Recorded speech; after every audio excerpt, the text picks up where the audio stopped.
How to fix Android or Samsung screen keeps dimming. Hello everyone and welcome back to our channel. In this video, we will show you how to fix your Android phone screen keeps dimming unexpectedly. First, open the settings app, scroll down and tap on display. Turn off the adaptive brightness toggle, then enable the extra brightness option. Next, scroll down and select screen timeout. Turn on the screen on while viewing option. Now go back to previous menu and tap on battery. Disable the power saving option and return to the main settings page and scroll down to accessibility.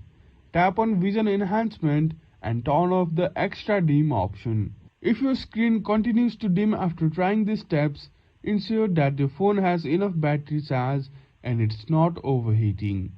If your phone is hot while gaming or recording, it may automatically lower the brightness to protect itself.